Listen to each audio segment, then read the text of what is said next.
Now, we need to talk about my man, Matthew Gattozzi. Oh He yeah, has an interesting take that I want his mind on. And, Matthew is one of those who I would consider an artiste in the most positive way inside of our space. sure. When Goodo Studios, when you see the quality of their work, it looks like something that could appear on a TV screen that you would Yeah. be very impressed by, that you would proudly own. Yes, that is my brand. What I want to know from him is, in the age of AI and as generative AI has developed, what's the workflow looking like? Are we implementing that? Are we using that? Is high production commercials and advertising, is that going away? What is his operator view on all of this? Yeah. And what's the future look like? What's just around the corner? Like, everybody, to welcome Matthew Gattozzi, founder of Goodo Studios. Matthew, get in here. Get in here. Wow, what an intro. Like I said, I'm here to bring the energy. I'm here to chat. I'm really excited for this. I'm really excited for this. Well, we are glad that you have made the time and got on here, brother. And, I think very few people know. And even I myself, Matthew, I did not know or remember until this morning that you are an Austin, Texas guy. I mean, you were here, you were working at Ballet Austin, and you've got Yeah. this whole athletic career behind you. But then, injuries came into place, and man, you found your way behind a camera. I think you're no longer here, which we mourn. But then you found your way into the advertising world, and now you're doing incredible work at Goodo Studios. Man, tell me this. You guys are producing content that sells for the brands you partner with. Man, where are you on the spectrum right now, as far as, is AI going to replace us all because everything's marketing pixel perfect, or is it, hey man, human hands, high production, that's going to be the edge in creative, that's not going anywhere? Where are you right now as far as that whole conversation exists? I don't think creatives are cooked. I don't. All right, all I right. don't. Here's the thing. AI is just another tool in the toolkit. Okay. Like, Sure.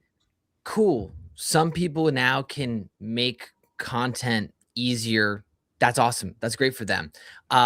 Is an engineer really going to spend their time making videos, even though they could make videos? Sure, I guess, but they're probably not going to go and do that, right? So if you give a creative the same tools, we will cook. Yeah. And to me, that's just like, we just get more tools. That's amazing, right? Like, I think the way I'm looking at it is, this is the best time to be a creative. Let's not Wow. even talk about software. Let's talk about hardware. The actual, like, cameras and the quality of cameras and the lights are so inexpensive now comparative to what they used to be. The barrier to entry is incredible. But what I will say is this: we've always had a camera on our phone. It's true. Yes. Right? Let's go. So, okay, you got more tools now. At the end of the day, you gotta want to create. So if Yeah. you don't want to create, it doesn't matter, right? So, like, I think, like, it's cool. These demos are really cool. People are like, look what I can do. But at the end of the day, they're not creating every single day for 100 days, 300 days, multiple years. If you have somebody who wants to do this, like myself, my team, we will just get better day in and day out. And we're going to constantly find the best tools to help us get better and better, the best technology, the best hardware to do those things. Yeah. And like, what we get to do now would have taken way more people and more expensive. So, like, even we benefit from these things. So yeah, I'm not afraid of any of that stuff, to be honest. I'm excited. I like this take. Such a good point. I mean, you see this so many times with brands where the pushback is, well, we don't have a Sony A7 III. Well, we don't have a Sony A1. Well, we don't have a gimbal. Well, we don't have lighting. And it's like, well, you have an iPhone. Well, why don't you use that? And they're like, oh, I don't know the quality. It's not our thing. And it's like, they're afraid to go through the motions of shooting when that is actually the path forward, instead of just, hey, we need a bigger, gun to shoot the thing with. I thought that's such a beautiful point. The Office was shot 1080p. All right. Really? Wow. So I did what not we're know about to that. be doing right now, like, we're already better then the office is 1080p. All right. That's like, crazy. Friends is 1080p, maybe even like 720. I have no idea. They used to like have these massive cameras for like Huge. not that great of a thing. But I still would watch The Office today. Why? Oh, Because yeah. it's great. The content is great. It's never been the tool, right? It's never like, oh, this is great because of blank, right? It's the reason why crypto never really kind of took off is because people were talking about the technology to make this thing. This is good because of the technology it made. But really, you don't want people to know what the tech, like, it doesn't really matter. You should just, by pure value, is this good or not? Yes or no. That's all that matters. And I think that, like, because the barrier to entry is basically, in my opinion, zero at this point, it's all it is value. Can you provide value? Yes or no? And that's the competition that we go up against. And it's really competing against ourselves. Like, we have to keep providing our clients with the best content and the best ideas.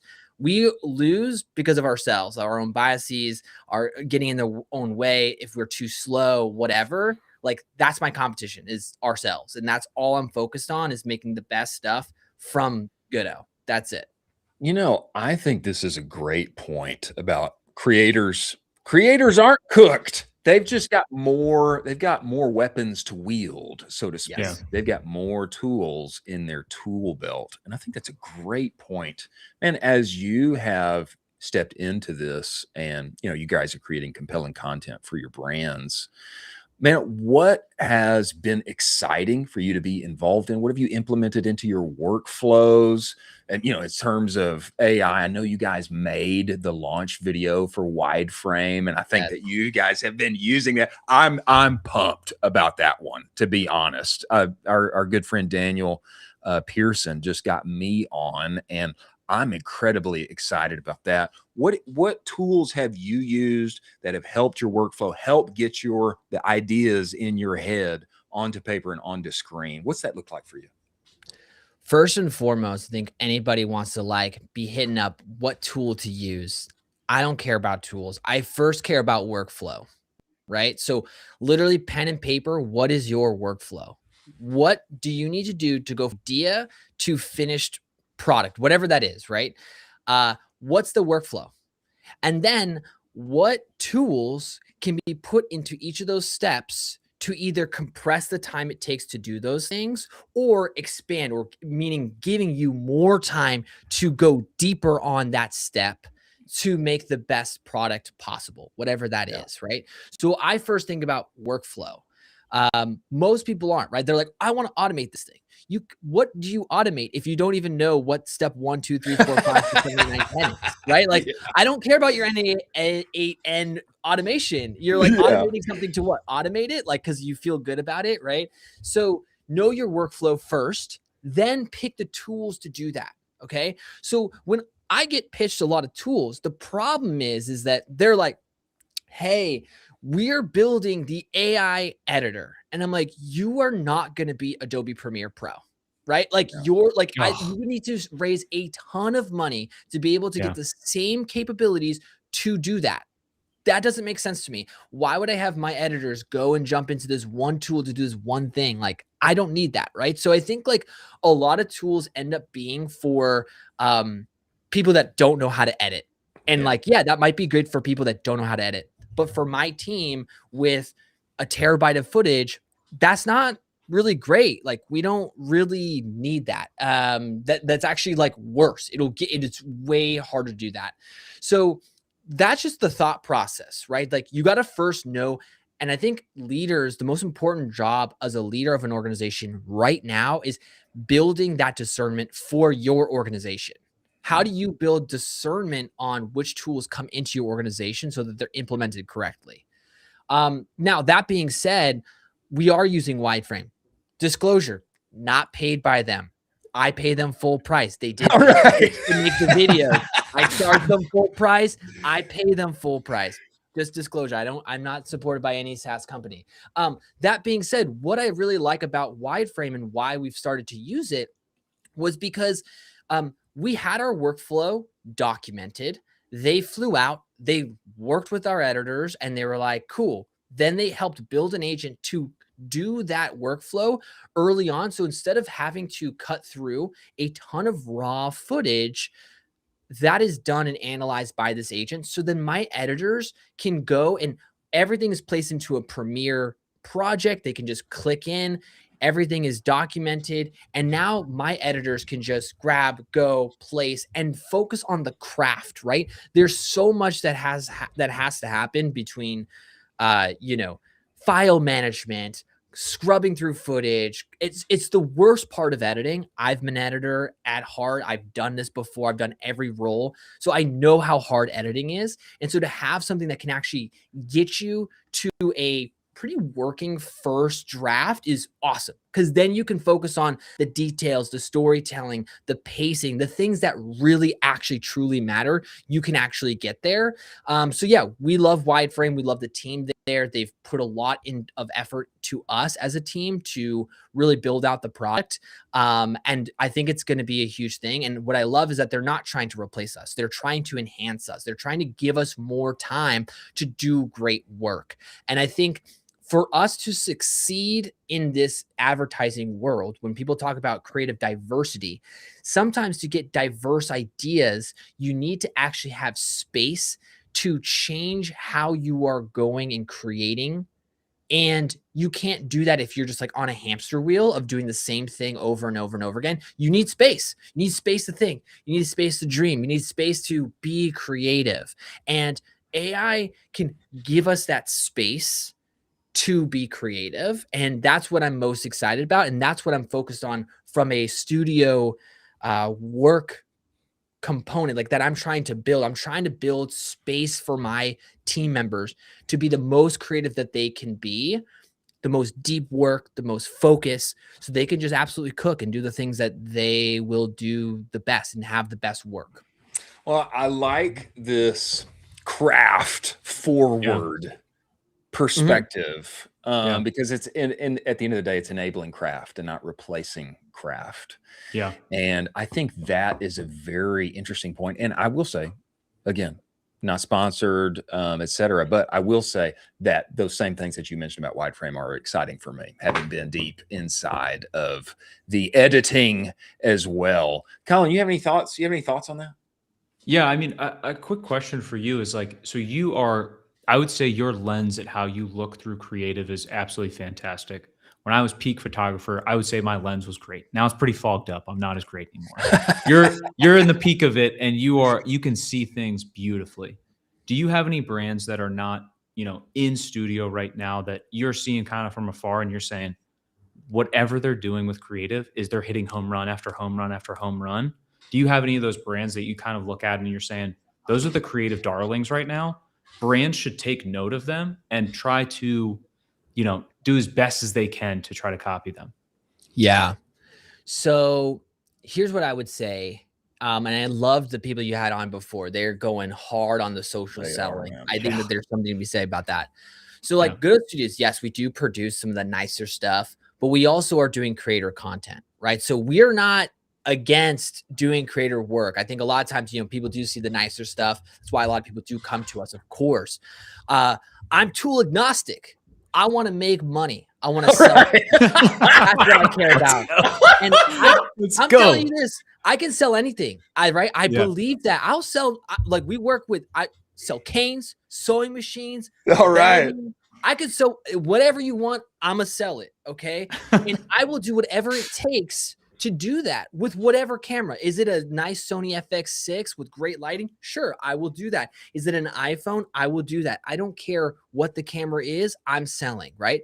So for us, why I've set up Goodo the way it is because I want us to be able to execute on any idea. We are not limited by execution because we can shoot on and do everything, right? As opposed to, I'm only doing UGC, so I can only give you UGC concepts. I want to be able to do everything. The brands that I like, I don't have necessarily anything like anything specific right now, but what I will say is this.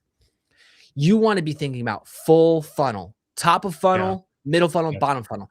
My hot take, when people say top of funnel ads, I don't think that top of funnel ads can ever exist. You can't have top of funnel ads. Because top of funnel is purely should be about pure awareness. There should be no selling. So top of funnel ads that people talk about is really middle of funnel. So the brands that are really cooking right now are the ones that understand, how do I build top of funnel? So doing all things kind of creators, live selling, all of the things, and then that's driving people through. And then can you optimize your ads and build creative diversity and all that stuff in the ad account, then drive them from middle funnel, bottom funnel to purchase. So the people that are succeeding that I'm looking at and I'm finding inspiration is the top of funnel. And actually for us, we are building out services to work on the top of funnel.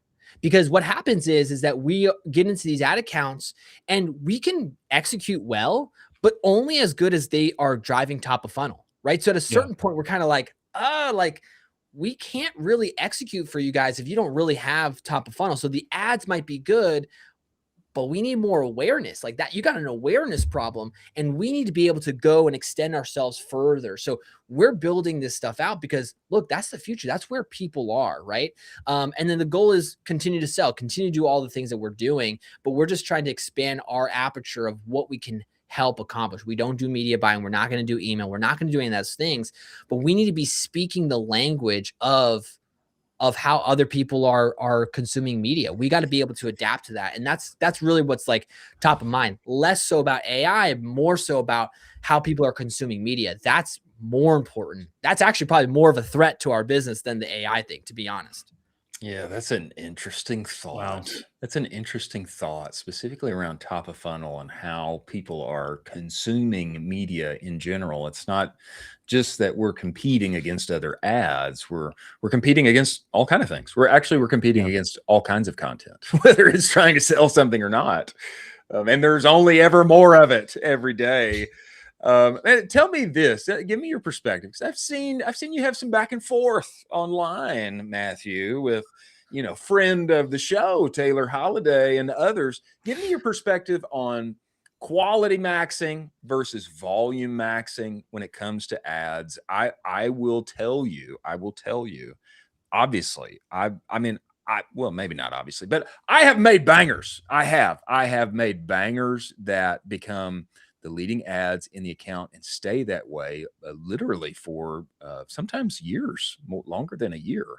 But I always index toward volume simply because, from my own perspective, I never know what's going to work. I don't know what's going to work, And so I'm always just trying to cast as wide a net as I can while keeping quality high. Where do you sit on that range and why?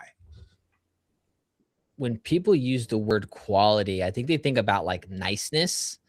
And I don't think that that's really like what we should be talking about, right? Because it's not about niceness, right? Like, again, I'm tool agnostic. Like if an iPhone photo is going to be the best selling ad, I will make that ad, right? Like it has not ever been about the quality, right? Or like, again, the camera or whatever. I think that ends up being kind of what's talked about.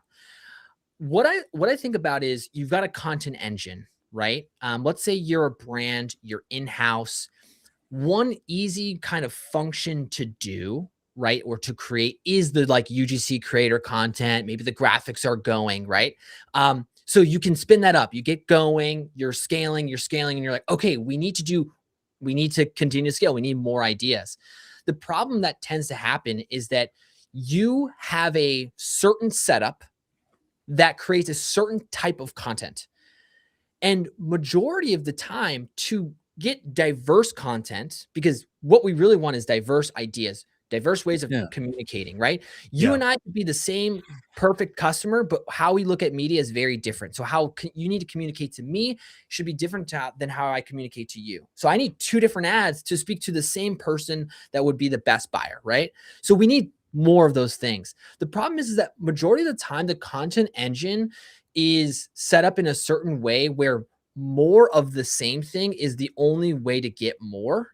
And we're not really thinking about, to get diversity, or to get more content that we need, we need to build different functions and ways in which to go and create, right? So going creating a high production ad and what goes into that is very different than a low production ad or a creator ad.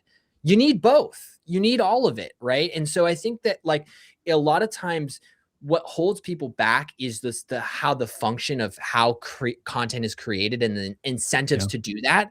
And like, think about it. If I'm in-house and I'm being told I need to make more content, what am I going to do? I'm going to just try and make more of the same stuff, because doing more of what you more can. Yeah. of different is very, very hard. That's a good and point. I think that it comes down to leadership, right? Of expectations of, hey, to do something different, the function needs to look different, right? Like we shouldn't be optimizing for the numbers of things, right? The last thing I'll say is this: if you focus on creative diversity, so different formats, different styles, different ways of doing it, inherently the byproduct of that is volume, right? Yeah. Yep. So you don't want to be doing, oh, I'm doing volume. Oh, I'm doing the same thing. Because it's like, you want to take as many shots on goal. Yes. So you want to take as many as possible. Volume, sure. But you want to be taking as many different shots on goal. Unique. Yeah, absolutely. So diversity is really what we should be pushing for. Volume is just the byproduct of that. That's it. And so if you're just like, oh, we need more content, it's like, I mean, that's easy to say if you're not the one going to create it. That's the thing.